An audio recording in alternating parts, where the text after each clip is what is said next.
Administrator Garvey, I'd like to ask you a couple of questions at the beginning. I acknowledge that you had the first 5-year term, I believe. That's correct, Commissioner. So you were appointed in 97. You served all the way through 2002? That is correct. During that 5-year period, did you ever get any complaints about the airlines? Complaints about the airlines or complaints from the airlines? I'm sorry. Well, I presume you got complaints from the airlines, but did you ever get any complaints from passengers about the airlines? The passenger complaints would go into the Department of Transportation, into the Chief Counsel's office.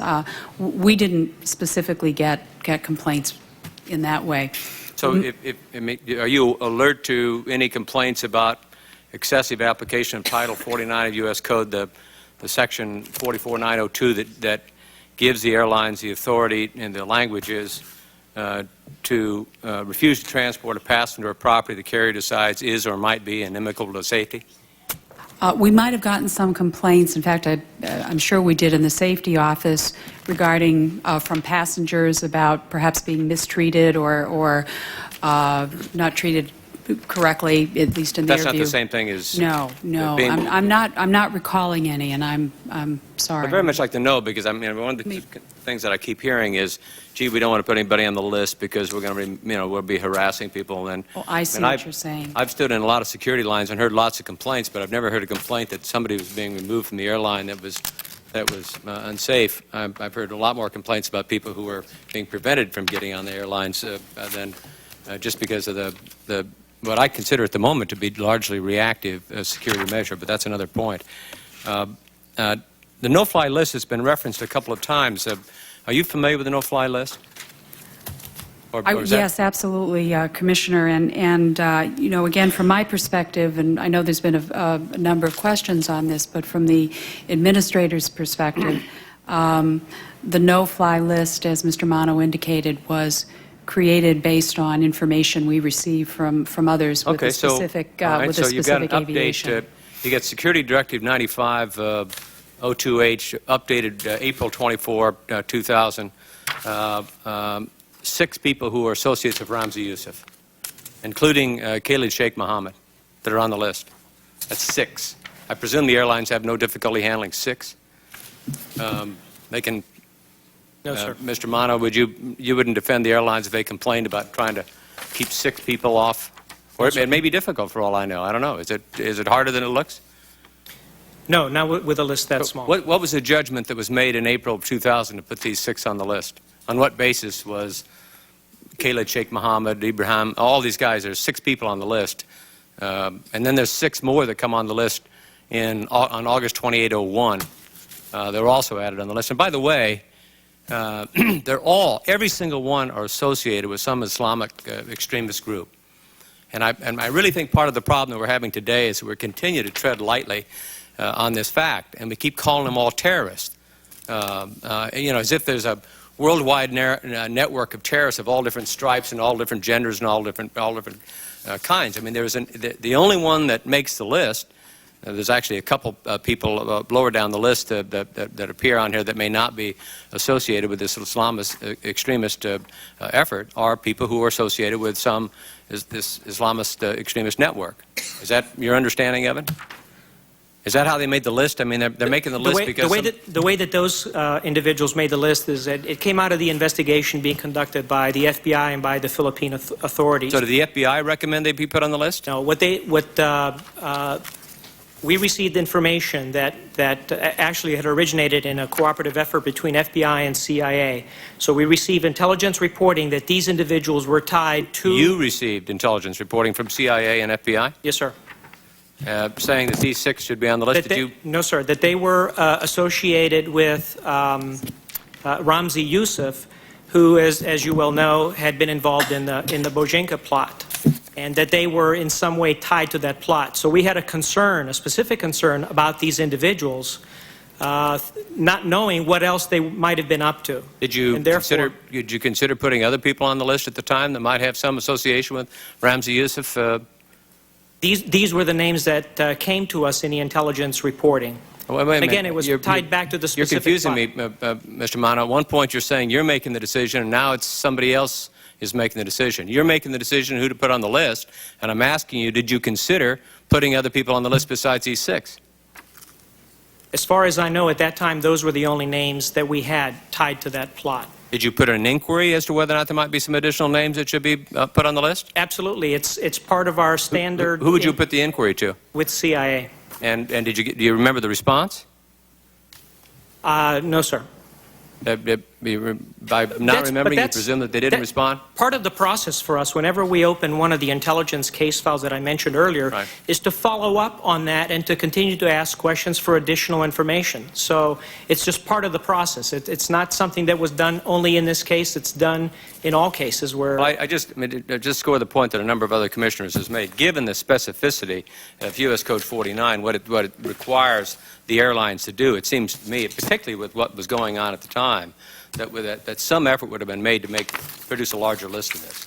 And again, I score the point, to call them terrorists as opposed to saying this is a part of a worldwide network of Islamic extremists, I think makes it exceptionally difficult to do what you need to do, which is to identify those who are extremists and keep them on the no-fly list and keep them watch listed, as opposed to having sort of a broad blanket screen that might produce harassment of people who just look like they might be Muslim extremists. I think there's a paradox here in not saying what it actually is.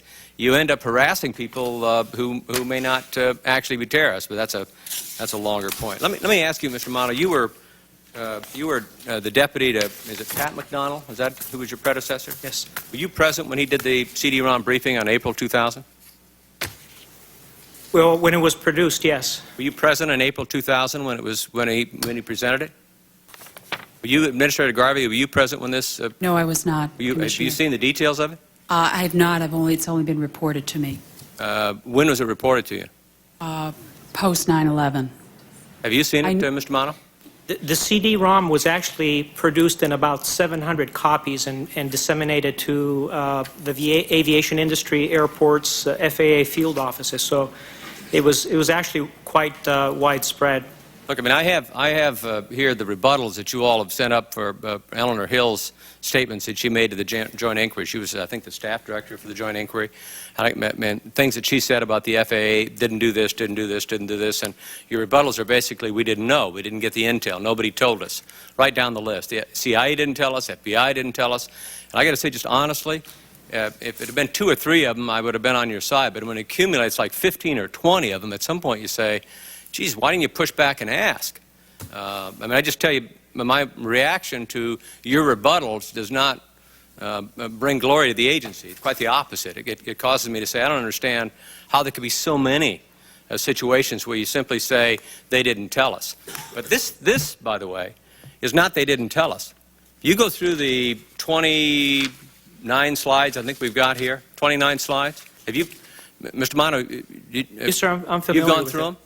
Pardon? You've gone through the slides? Yes, sir. Well, this is your own agency making an assessment of Islamic extremists and the dangers and the threat that they pose to the United States of America. It's not terrorists, again. I hope I don't offend too much some of my Muslim friends who think that I'm being nasty in this regard, but there's nobody on this list except UBL and people that are associated with UBL or other Islamic extremist groups. I mean, that's basically what this is a presentation of. Yeah? I mean, Hezbollah is identified as a threat, but you're talking about UBL all the way through this thing. You're talking about Osama bin Laden and al-Qaeda and the threat that they present to the United States of America. Well, historically, the groups that have targeted aviation have been Islamic extremists. Yes. Historically? Hezbollah. Pardon, sir? Historically? Historically. Going back to Hezbollah, for example, is one of the other groups. But give me historically. What are you talking about historically? Last 10 years? Since 1985, with the hijacking of TWA 847 by Hezbollah. Did any change occur in 1998? No.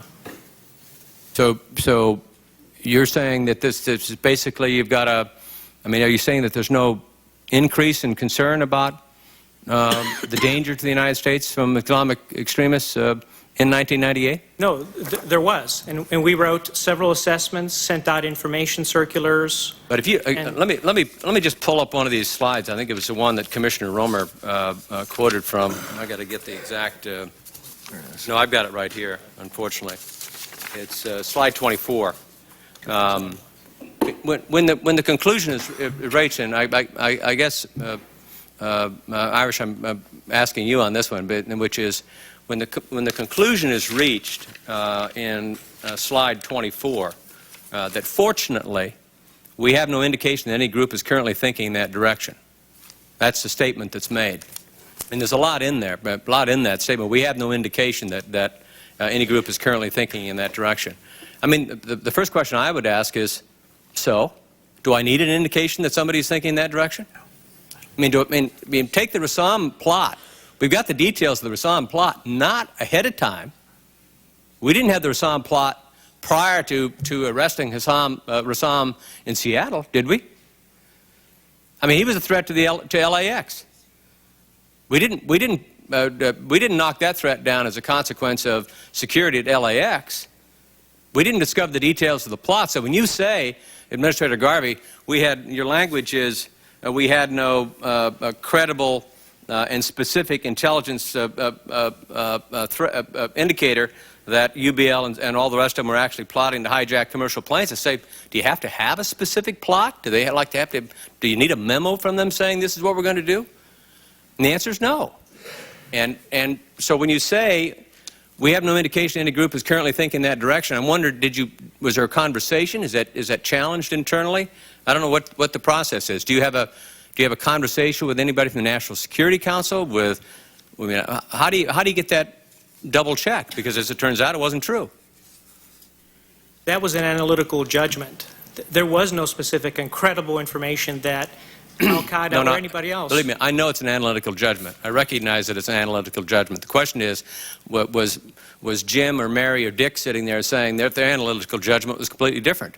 And in fact, looking at some of the previous slides say just the opposite, seem to indicate just the opposite. I mean, the possibility of a suicide bombing attack was mentioned in one of the previous slides. I mean, I do this, it's not like I don't have internal contradictions that I don't need my wife or somebody else to point out. But did anybody else disagree at that presentation? Did anybody internal to FAA security disagree with that conclusion? No, but again, the hijacking threat was not discounted. But in the grand scheme of things, looking at the variety of threats that we were looking at, it was considered a less of a threat at the time. Okay, so it's less of a threat. You say it's a low probability. That's not very comforting to passengers to hear that if it's a low probability, you don't do anything with it. I mean, God, how high probability is I'm going to do any damage with my fingernail clippers on an airplane? But you take those every damn time I get on the plane. So you got a low probability for hijacking, and therefore we're not going to put much energy into it? Is that what you're saying? May I? Yes, sir. We were working hard on the anti-hijacking, and the improvement of the pre-board screening was an important aspect of it. I did not see, and as I said earlier, should have worked at it harder to see how is it that they'd bring it about. Well, can I? Yeah, sure. I'll just make the declaratory because I want to. And with regard to the thing you were reading for, that happens to be after I left FAA, but in May of 2000. Oh, was that in May of 2000? May of 2000. No, that was before. That was when I was there. I mean, I just tell you, I asked staff to give this to me, and I just read it this morning, and you can't blame the CIA and the FBI on that one. I mean, you got enough information already internal to FAA. He said, it's not, again, it's Osama bin Laden and Muslim extremists. I mean, there was one incident of a hijacking with the possibility of a suicide where they were actually saying they wanted Ramzi Youssef released. I mean, the whole storyline as presented just by that single narrative from that presentation in May says we better be careful about hijacking. We better move the possibility even of a suicide hijacking up on our list. And by the way, the declaratory that I want to make to all of you is that I know it's a very sensitive document, but among the concerns that I had pre-9/11, and I've really got it still today, are the details of what's called the what do you call it? The Air Carrier Standard Security Program. You all familiar with the Air Carrier? Administrator Garvey, are you? Yes, yes, sir. I mean, that's basically what what do people do on the plane if they're facing a hijacker? And I think those procedures were wrong on the morning of the 11th of September. I think those procedures made it almost impossible for these guys not to fail. They wouldn't need the Leatherman knives that were being passed around. I think the procedures were flawed then, and my concern is they may still be flawed. I mean, are they reviewed? I mean, Irish, to me, as a special ops guy, do you look at these things and say, okay, now you got 4 guys on an airplane, a relatively confined a piece of real estate, and you've followed what Congress has done. My God, the pilots have guns now. You know, and my experience is people become pilots because they don't know how to use guns. Now they got guns, and by the way, they're going to be shooting in the wrong direction, as far as I'm concerned. So, I mean, have we reviewed this? I mean, was it on the list of things in May of 2000 as you're evaluating what you're going to do to carry out U.S. Code 49? Who are you going to deny on there? Who's going to be dangerous on there? Is that part of the evaluation that was going on? And if so, why was it not changed? Yes, sir. With regard to preventing of hijacking, the program for it was indeed to keep determined hijackers off. But the hijacking scenario that one had in mind was taking the aircraft, taking it on the ground, taking it on the air, but bringing it to ground and asking for the release of people, for example. How many flights a day in the United States of America? 40,000. Commercial 30, flights. I was going to say 35 to 40,000.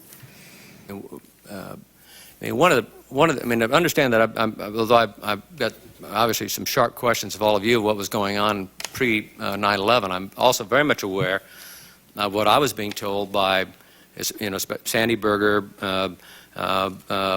George Tenet, and others about bin Laden. And I know that there was a new presidential directive that was written after 1998, and I've said it before, but I'll say it again.